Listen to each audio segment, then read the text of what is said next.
Halo Panavelas, nah di video kita kali ini kita akan ngebahas tentang separation anxiety. Apa sih yang dimaksud dengan separation anxiety? Kita kasih wujudnya aja ya. Wujudnya biasanya anabul itu gonggong-gonggong atau nangis-nangis pada saat kita tinggal. Biasanya anabul yang sering muncul separation anxiety-nya itu ya anabul-anabul kecil. Contoh kayak poodle, pom, shih tzu. Kenapa sih kok bisa terjadi separation anxiety? Ya atau enggak, karena kita tidak mengajarkan, kita sebagai ownernya tidak mengajarkan mereka bagaimana bersikap saat dia sendirian berada di rumah atau tanpa kita.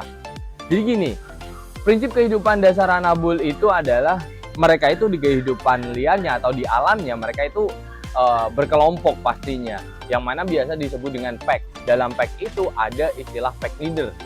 Pack leader itu apa sih? Pack leader itu ya pemimpin dari kelompok mereka. Bayangin, mereka terbiasa dengan hidup berkelompok. Terus tiba-tiba pada saat dia sendirian, ya otomatis mereka pasti akan muncul anxiety-nya atau rasa ketakutannya, kecemasannya. Dan wujudnya biasanya berupa gonggong-gonggong atau gigit-gigit barang. Pada saat kita pulang, entah apa, ya banyak sih kasus yang kita tanganin, terutama curhatan dari customer kita. Kalau anabulnya itu gonggongnya itu nggak biasa gitu, gonggongnya melengking, terus nangis-nangis. Parahnya lagi, anabul sampai menyakiti dirinya karena ditinggal. Nah, solusinya gimana sih supaya anabul ini bisa menjadi anabul yang tegar, yang pede, yang siap hidup sendiri pada saat kita tinggal? Dia tahu bersikap pada saat kita nggak ada di rumah. Ya atau enggak, kita kan sebagai manusia punya dong kegiatan di rumah kayak ke kantor, bekerja, terus belanja, terus tambah lagi jalan-jalan. Tapi kadang kita ngerasa, aduh nggak bisa nih kalau misalkan ninggalin anabul itu pasti bakalan bermasalah kalau ditinggalin sendirian di rumah. Nah, sekarang waktunya untuk merubah mindset itu dengan cara melatih mereka untuk bersikap saat dia sendirian berada di rumah. Yang perlu teman-teman lakukan adalah lakukan latihan ini di jam makannya buat mereka bekerja. Di sini kita tidak membuat anabulnya lapar karena di jam makannya kita pakai untuk latihan. Biasanya kan kalau ngasih makan ya udah dikasih makan aja kan, tapi untuk sekarang kita nggak berlakukan itu supaya anabul juga merasa di alamnya dia bekerja untuk mendapatkan makanannya. Oke, good. Pastiin anabulnya mau hand feeding. Good. Teman-teman bisa lakukan ini di waktu liburnya ya. Jadi latihan ini memang khusus untuk ngajarin anabul bersikap bagaimana saat tidak ada kita di rumah. Dengan cara latihan bareng sama mereka, kita bisa mastiin kira-kira reaksi anabul kita kalau nggak ada kita di rumah gimana sih. Nah, sempetin waktu untuk latihan. Oke. Yang kita butuhkan adalah reward atau dog foodnya. Nah, kita nggak pakai snack ya. Kenapa kok nggak pakai snack? Karena kalau snack itu ya kita nggak ngajarin anabul bagaimana bersikap gitu, karena rewardnya itu terlalu berlebihan. Pastinya ya yang mereka lakukan ya cuma basic command doang, bukan ngajarin mereka bagaimana truly behave when we are not home gitu. Ini dog foodnya yang kita pakai. Terus habis itu kita perlu siapkan crate. Oke. Crate di sini adalah tempat perlindungan mereka, ya atau enggak mereka itu teritorial dan kehidupannya itu berkelompok. Bayangin kalau misalkan kita tinggal mereka di rumah sendirian dengan teritori segede rumah kita, dengan badannya yang kecil ini, ngerasa anxiety-nya itu semakin tinggi. Rasa takutnya bagaimana kalau misalkan wilayahku nanti direbut sama orang banyak, direbut sama hewan lain atau makhluk lain, sementara badanku kecil. Itu yang ada di pikiran mereka. Makanya kita perlu persempit teritorialnya dengan memberikan kamar berlindung buat mereka. Yang kita bisa manfaatkan adalah crate training. Oke. Pertama kita luring atau ngebuat anabul kita mengejar dan mau masuk ke dalam crate. Oke, nggak apa-apa kalau misalkan keluar seperti ini proses pengenalan. Kan mostly owner kalau udah beli crate dimasukin langsung, habis itu ditutup dan ditinggal. Ya wajar, anabul kan baru kenalan nih. Ini tempat apaan sih? Gitu. Wajar kalau misalkan anabul nggak akan pernah betah untuk tinggal di crate-nya. Nah, kita perlu berikan makanan atau semua kebutuhan mereka ya di crate ini. Kita bentuk mindset bahwasanya apapun yang saya butuhkan itu ada di tempat ini. Oke, good, nice. Nah, dari tadi kan keluar, terus dia sekarang mau stay karena dia udah mulai paham bahwasanya source-nya ya ada di dalam sini. Ngapain keluar masuk gitu. Dan kalau aku duduk tenang kayak gini, aku pun juga pasti bakalan ngedapetin apa yang aku butuhin, yaitu makanan itu tadi. Itu guys. Teman-teman perlu tambah durasi untuk memberikan makanannya ya. Just. Ya makan, kita hold sebentar, dia nunggu, kita kasih lagi. Good. Supaya kita bisa memperkenalkan kamarnya dia. Ini kita anggapnya mindset yang ada di kita sekarang adalah crate ini bukan kurungan ya, tapi kamar.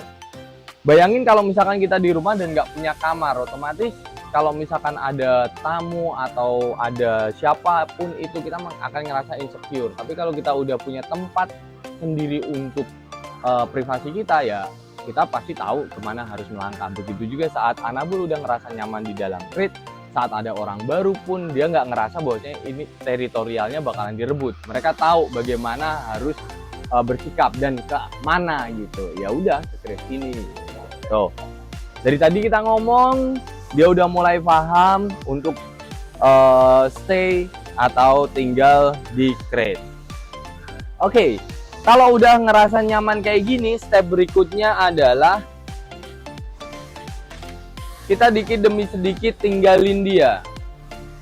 Oke, set. Terus balik lagi, good, kasih dia. Di sini kita harus bener-bener ngebuat anabul kita trust ke kita ya, atau percaya bahwasanya tempat ini bukan ancaman, tapi emang bener-bener tempat yang dibutuhin buat dia. Kenyamanannya, perlindungannya, semuanya bisa didapat di sini. Yang mana kita sebagai jembatan, sebagai owner jembatan untuk ngasih tahu ini loh kamar kamu. Ya caranya kayak gini. Kita minta dia untuk duduk. Good. Kita tinggal dikit demi sedikit. Oke, 1, 2, 3. Kita balik lagi. Kita ngebuat dia trust bahwasanya kita nggak akan ninggalin dia kok gitu. Kamu tenang aja gitu. Pasti balik lagi kitanya gitu. Kita tinggal lagi saat apakah dia bersikap dengan baik di dalam crate.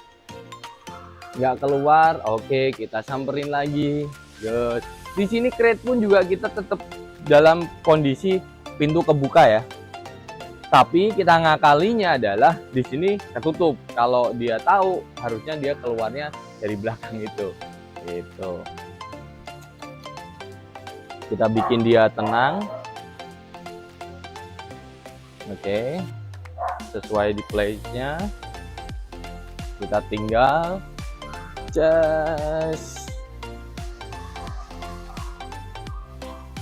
Dan dia masih tenang. Good. Kita maju lagi, kita kasih rewardnya.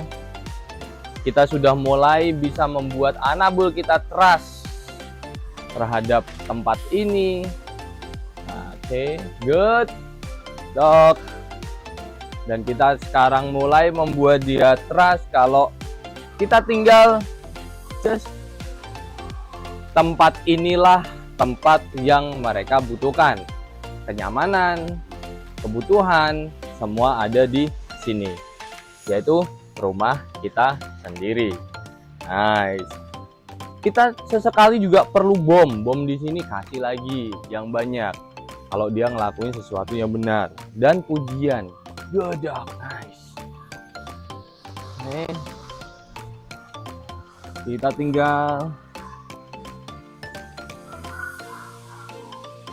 sambil bersembunyi. Gedok, nice. Dan teman-teman perlu buat latihan di sini ya, di crate ini. Latihannya tetap di depan crate ini supaya apa? Supaya pada saat mereka capek tetap masih ada di wilayahnya sini, dan pada saat mereka udah bermain langsung aja ajakin masuk ke dalam crate. Bahwasanya dia akan mulai terbentuk pola pikir istirahat ya di sini, karena di sini adalah tempat perlindungan yang tepat gitu, bukan di sofa, bukan di kamar owner atau di mana pun itu sekeliling rumah.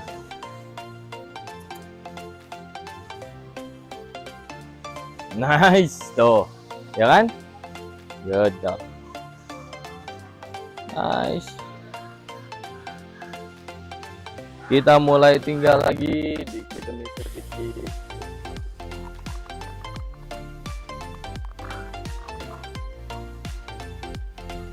Oke, dia sudah bisa bersikap dengan baik. Nah, itulah cara atau tips dari kita bagaimana cara melatih Anabu supaya bisa mengurangi separation anxiety-nya. So, kira-kira masalah apa lagi yang perlu kita bahas dan kita berikan tips, komen, dan jangan lupa subscribe YouTube channel kita. Thank you.